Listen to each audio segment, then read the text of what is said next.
everyone. I don't know if y'all can tell, but I'm inside today.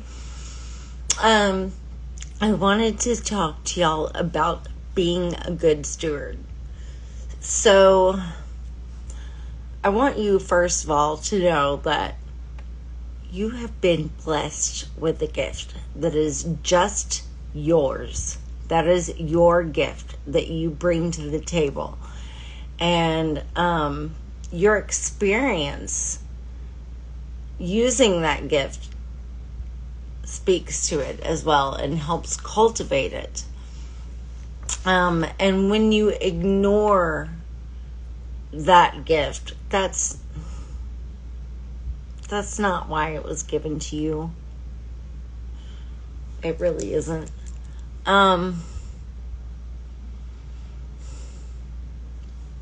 You know, the name of this is Faithful Hustle, and I find direct strings in between network marketing and Christianity all the time.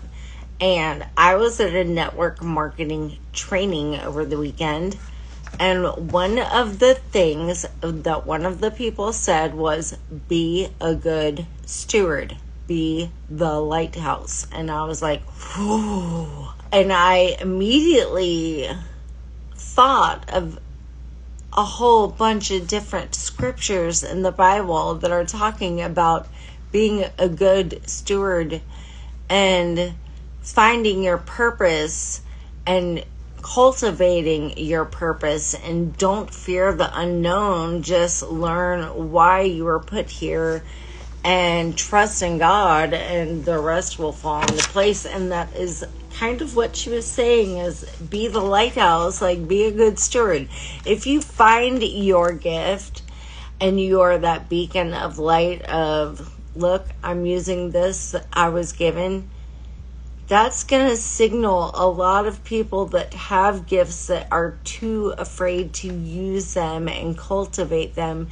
And they are going to see that light and be drawn to it like a lighthouse. And with you using your gift, you are being a good steward of that. You know, and in Romans 8:28, it does say that, and we know all things work together for good to those who love God and those who are called according to his purpose.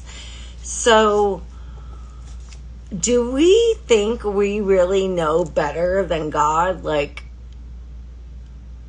do we? Because I don't.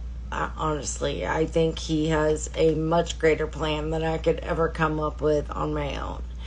And I was talking to some ladies I'm in book club with, and I was telling them, like, I'm going to do a training about this on Tuesday about being a good steward. But I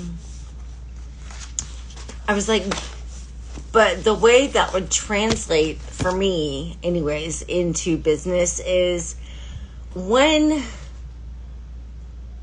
God put something in my social media feed that is intense. A lot of people do not comment on it or touch it with a 10-foot pole.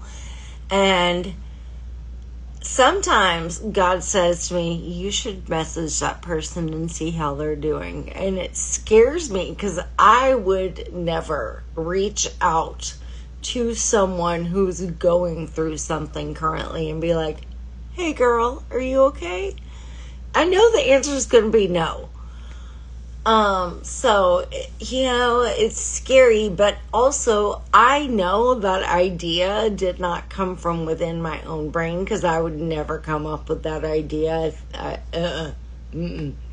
But with me also not knowing that that idea did not come from me, that it probably came from God, and that I need to act on it.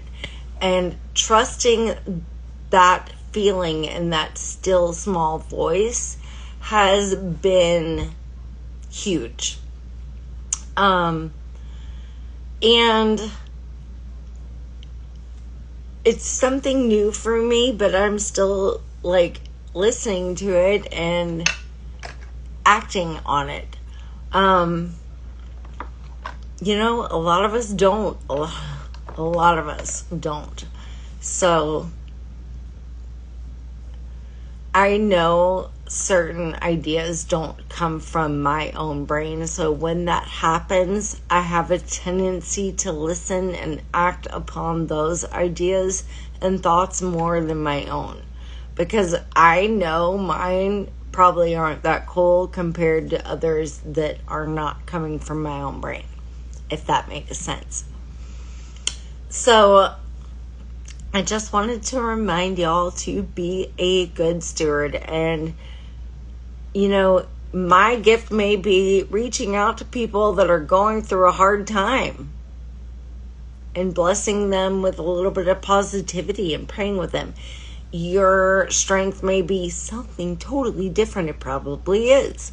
But find it and cultivate it and trust when you hear that small voice, or however God personally speaks to you, whether it's a gut feeling or if it's an audible voice, you're one of the lucky ones. I hear that happens. It hasn't happened to me yet, but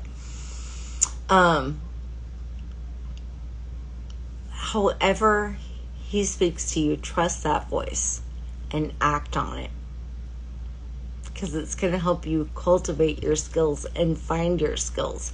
And maybe if you don't know what they are, maybe pray about it and say, hey, I really need to know what my skills are. Can I like dream about them, or can you help me figure it out? That's probably a really good thing. I love y'all. I hope y'all have a great rest of your week.